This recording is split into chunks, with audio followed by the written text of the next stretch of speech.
Hello friends, I'm Dr. Swati from Narayan Medical and Dental Center, Lucknow. इस video में हम बात करते हैं कि दांतों की सफाई कराने के क्या फायदे होते हैं, क्या नुकसान होते हैं, क्या हमें दांतों की सफाई करवानी चाहिए या फिर दांतों की सफाई से हमें बचना चाहिए। दांतों की सफाई से रिलेटेड सारे क्वेश्चंस के आंसर मैं इस वीडियो में आज देने वाली हूँ। वीडियो शुरू करने से पहले अगर आपने हमारा चैनल सब्सक्राइब नहीं किया है तो उसे सब्सक्राइब कर लें और बेल आइकन को प्रेस करना ना भूलें, जिससे हमारे वीडियोस के नोटिफिकेशंस आपको मिलते रहे। तो सबसे पहले हर पेशेंट का सवाल यही होता है कि क्या स्केलिंग कराने से दांत घिस जाते हैं। तो जब भी कोई पेशेंट आता है उनके मुंह में गंदगी होती है, स्टेन्स होते हैं या फिर प्लाक होता है, टार्टर होता है, कैलकुलस होता है, तो हम उसको एडवाइस करते हैं दांतों की सफाई कराने के लिए। तो वो सबसे पहले हमसे यही क्वेश्चन पूछते हैं कि दांतों की सफाई कराने से दांत घिस जाते हैं क्या।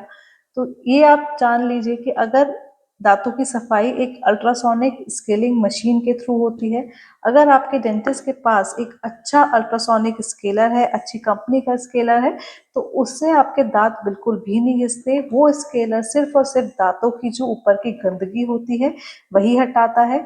आपके दांतों के सब्सटेंस जो आउटर लेयर होती है, जैसे हम इनामल कहते हैं, उसको कोई भी नुकसान नहीं पहुंचता है। तो स्केलिंग से बिल्कुल ना डरिए। अगर आपके दांत में जरा से भी डिपॉजिट्स हैं या फिर स्टेन्स हैं तो आप उन्हें स्केलिंग के थ्रू साफ करवा सकते हैं। अब कुछ लोगों का ये डाउट भी होता है कि स्केलिंग करवाने के बाद दांत हिलने लग जाते हैं। कुछ लोग आते हैं कहते हैं स्केलिंग कराने से पहले हमारे दांत नहीं हिल रहे थे, लेकिन स्केलिंग कराने के बाद हमारे दांत हिलने लग गए हैं। उसका कारण क्या होता है?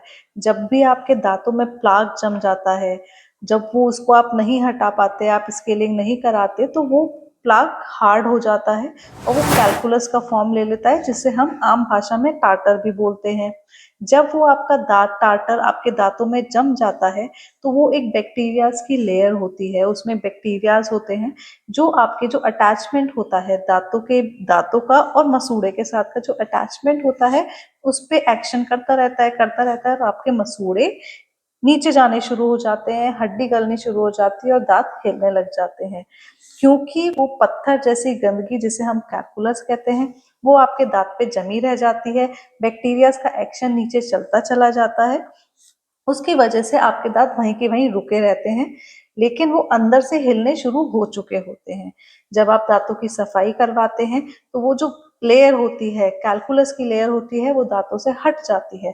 जब वो अपनी पकड़ दांतों पे से छोड़ देती है तो आपके दांत जो एक्चुअल में हिलने शुरू हो चुके थे वो आपको हिलने नजर आने लगते हैं। तो इसका मतलब ये नहीं है कि अगर आपके दांत में कैलकुलस है, आप इस डर से कि हमारे दांत हिलने शुरू हो जाएंगे तो आप स्केलिंग करवाएं ही ना।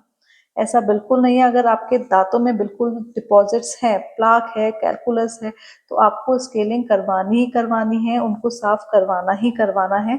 इस चीज का डर नहीं रखना है कि आपके दांत हिलने शुरू हो जाएंगे।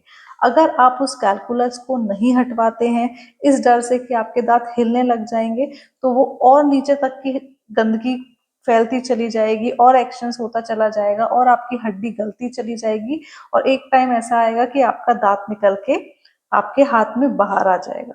तब आगे चल के लोग हमसे ये कहते हैं कि हमारे दांतों में कुछ भी दिक्कत नहीं थी, वो तो अपने आप ही झड़ झड़ के बाहर आ गए। तो अगर आपके दांतों में डिपॉजिट्स हैं तो आप स्केलिंग कराइए। थोड़े बहुत हिलेंगे, अगर डिपॉजिट्स हटने के बाद अगर दांत हिलते हैं तो उस टाइम पे आप उनको कुछ इलाजों के थ्रू वहीं की वहीं उन दांतों का हिलना रोक सकते हैं। कुछ घरेलू तरीके अपना के और कुछ डेंटिस्ट का ट्रीटमेंट लेके आप उनको वहीं की वहीं हिलने से रोक सकते हैं। इससे ज्यादा आपके नहीं हिलेंगे। अगर आपने वो गंदगी नहीं हटवाई तो आपके दांत और हिलने शुरू हो जाएंगे और एक टाइम में वो बाहर निकल जाएंगे। तो आपको इससे बिल्कुल नहीं डरना। दांतों की स्केलिंग के बाद हिलना एक बॉडी का रिस्पॉन्स आप इसे कह सकते हैं, क्योंकि वो कैलकुलस के थ्रू ही अटैचमेंट लॉस होता है। तो आपको कैलकुलस को वो हटवाना ही हटवाना है। अब कुछ लोगों का डाउट होता है कि हमने स्केलिंग कराई थी, उससे पहले हमें दांतों में ठंडा पानी, गर्म पानी नहीं लगता था, लेकिन जब से हमने स्केलिंग कराई है हमारे दांतों में ठंडा पानी, नॉर्मल पानी, सब तरीके का पानी लगना शुरू हो गया है। ये स्केलिंग का नुकसान होता है। तो ऐसा भी नहीं है। जब आपके दांतों में कोई डिपॉजिट होती है, सपोज आपकी बॉडी पे आपने कपड़े पहन रखे हैं, आपने एक लेयर चढ़ा रखी है, तो आपको कुछ भी ठंडा गर्म नहीं लगता है। जब आप वही लेयर हटा देते हैं तो आपको ठंडा लगना शुरू हो जाता है, हवा लगनी शुरू हो जाती है। सेम ही दांतों के साथ होता है। अगर दांतों पे एक गंदगी की लेयर जमी है, प्लाक की लेयर जमी है, कैलकुलस है, तो वो दांतों को एक प्रोटेक्शन देता रहता है, जिसकी वजह से आपको ठंडा गर्म कुछ लगता नहीं है।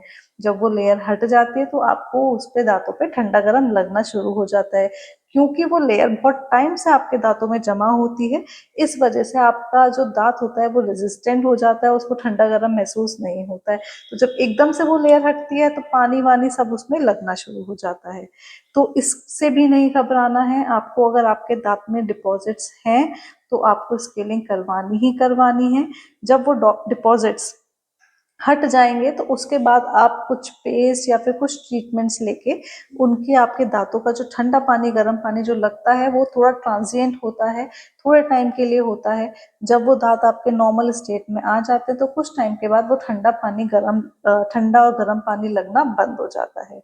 तो अगर आपके दांत में डिपॉजिट्स हैं तो आपको स्केलिंग करवानी ही करवानी है, इससे कोई नुकसान नहीं होता है। आशा करते हैं आप इस वीडियो से जान गए होंगे कि स्केलिंग से क्या फायदे होते हैं, क्या नुकसान होते हैं।